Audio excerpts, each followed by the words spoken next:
Bwana, chuma cha Mjerumani kimoja Tanzania, kwa utafiti wangu mpaka hivi sasa, Simba haitamani kukutana na Yanga hii. Simba haitamani kukutana na Yanga hii. Niliwaambia wakati wa usajili, Yanga isipuuzwe.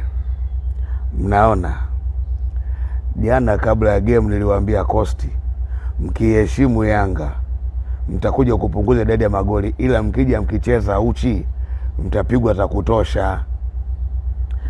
Sasa kwa Dr. Peter Sharulile ni moja kati ya washambuliaji bora kabisa ambao tuko nao, lakini kitu pekee ambacho nimekiona shida anayokutana nayo Dr. Peter Sharulile, lakini pia Uchebe Sheikh Ture,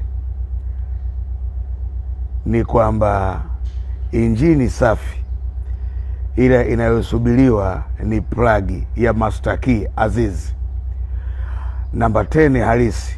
Aziz Ki anakuja kumfanya Dr. Peter Sharulile kuogopwa zaidi katika ligi na Sheikh Ture.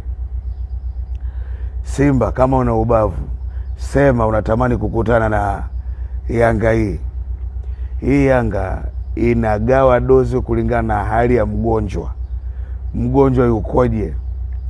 Kama mgonjwa inabidi apate matibabu akiwa kwenye ambulance na kuelekea moja kwa moja ICU na mochwari, basi inatoa dozi nene kabisa. Waulize Coast. Hii Yanga, narudia tena, Yanga isipuuzwe. Ninaiona Yanga kuigonga Simba mechi mbili zote za ligi kuu, kwa sababu cha kwanza, Simba sina viongozi mashabiki saizi, katiba ya wataki haiwaelewi. Nisikilizeni, hii Yanga mara nyingi nikisema mambo kile chawa, we kila kitu kimerudi we Yanga tu. Sasa hivi we Yanga unaipondaje? Hatu ulizane hapa, we Yanga hiyo unaipondaje? Wewe hapo una akili timamu? Makojua kuiponda Yanga, kuichukia Yanga au kutosema mazuri ambayo Yanga wanayafanya chini ya engineer. Cha kwanza, unapaswa usiwe na aibu. Cha pili, uwe na changamoto ya afya ya akili. Cha tatu, uwe hujitambui. Yani ayaona sema Kangwanda mbovu kweli. Alafu wachambuzi, mbona msemi Yanga hii mbovu? Mbona msemi imekaa kimya uko makumbusho si posta? Mbona msemi hii Yanga ina ugwadu na Simba. Yanga ina ugwadu na Simba kwa sasa.